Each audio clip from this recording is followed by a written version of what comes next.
feeling stuck, misaligned, overwhelmed, you know, the usual things that creep up out of nowhere and cause us all issues in life. Well, if so, this is then the place for you. So what we've got today is we've actually got a position whereby we're going to have a look at why feeling stuck is actually okay, and we're then going to have a look at how you can actually move forward.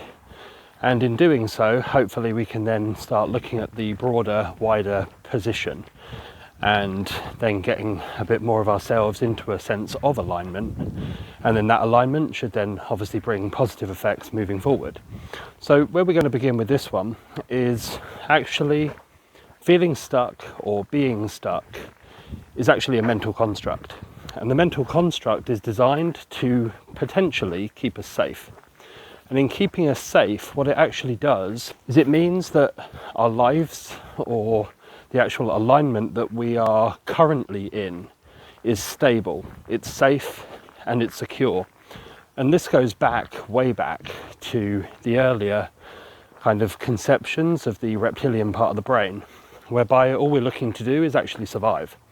And in doing just survival, then we have a sense of just being, but not from a place of anything other than bog standard, bare minimum, and that in itself is just no way of living. So based on the fact that we have to outgrow, or rather develop, this part of the brain, we then end up getting into a position whereby the feeling of being stuck just means that visually around us we can't see that anything is changing, developing, moving. And because everything ultimately works in the background and you're just aligning to the place of you matching your own reality, then what ultimately happens is we get to a position whereby we are looking to just align with a sense of self that hasn't yet come into our own knowledgeable existence. And that knowledgeable existence is then tailored to the fact that we as individuals have our senses and we interact with our environment. And in interacting with the environment, we have to get ourselves into a place whereby we are seeing.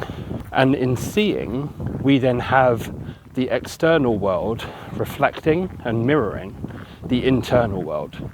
And then until that actually happens, we have a sense that there is nothing progressing, nothing moving. And then that ultimately gives us the sense of feeling stuck. And how do we progress beyond that? Well, we have to take actionable steps. We have to get ourselves into a place whereby we are taking small, continuous improvements and actually realizing them, i.e. bringing them into reality. So that from whatever our perspective is, or however we deem success, or however we get to a position whereby we are developing, we are growing, we can then visually see exactly how that is showing itself in the outside world. And the first port of call is going to be, if you are stuck, you can literally just do nothing. And I know it sounds a bit counterintuitive, and I get the fact that it sounds a bit weird and a bit strange. Well, hold on, I'm stuck, but doing nothing then doesn't get me unstuck. But the reality is that in being stuck and in actually doing nothing, what it allows you to do is to catch up. And what I mean by catching up is we have a lot of things going on in the background that aren't necessarily taught to us or necessarily visual. And as you can see, there are things that you can just trip over and stumble across on the way, which aptly timed. But as with all things, these then come into a place whereby they're designed for a specific purpose. And the actual purpose of this is for you yourself to get to a position whereby you are matching your environment and your circumstances. And then you are then becoming the individual that sees the progress and steps into that progress. And the body needs time to heal, and the body needs time to catch up. And any way that you're thinking, acting and feeling will also be affected based on the fact that you can change in an instant. But we linearly see that there is a change over time that then instantly changes at a point in time, but until that actually happens, we can only perceive it across time itself. But when you get to a certain point, you realize that time goes forwards and backwards.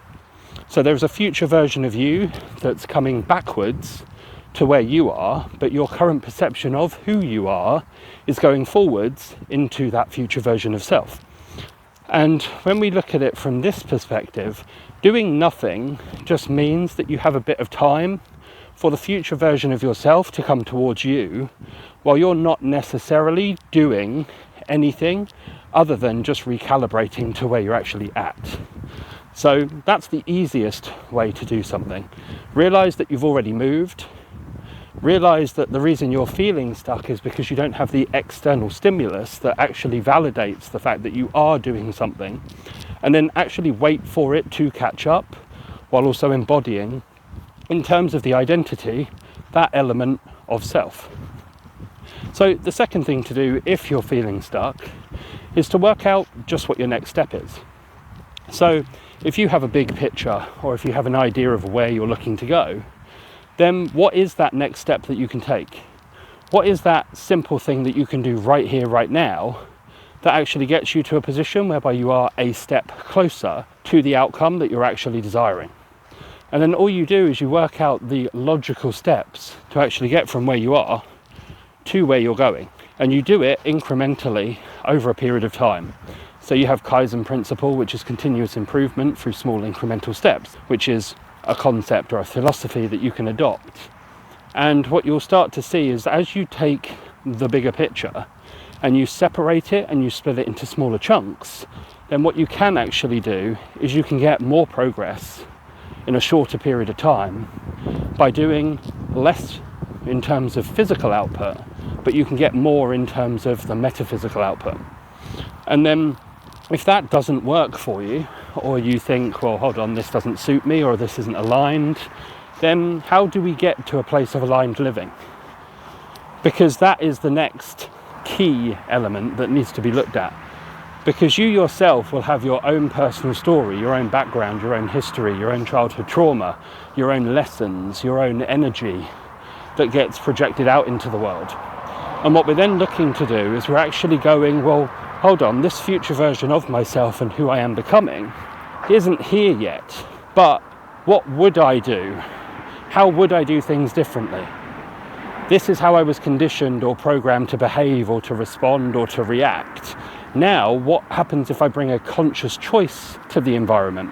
And what happens if I start making choices from a place of, well, this is what I was told I should do, but let me get inquisitive.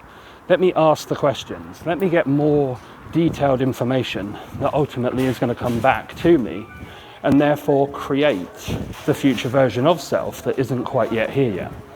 And then because we're then looking at aligning with that future version of self, then we're going to get to a position whereby we're taking action based on not what somebody once told us we would do, but actually what we currently would do had we had the choice now.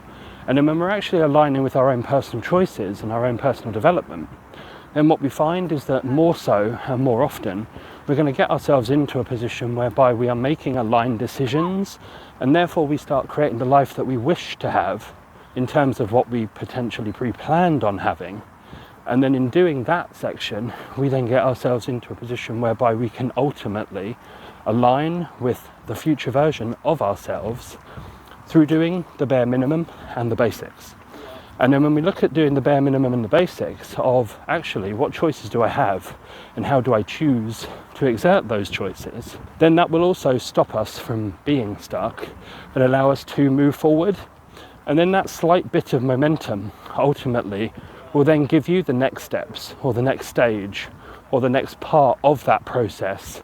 And then you'll have the same theory and the same process repeat itself again until you get to a point where you realize that everything else around you is going to give you the best possible environment to succeed. And what that might mean is a long down period. What it might mean is idle time. What it might mean is actually doing nothing for a period of time in order to actually get yourself to a position whereby you're going to be growing, developing, and then becoming the future version of yourself that has the things that you want. So there's a few pointers, but as always, until next time, trust the process, and it's bye for now.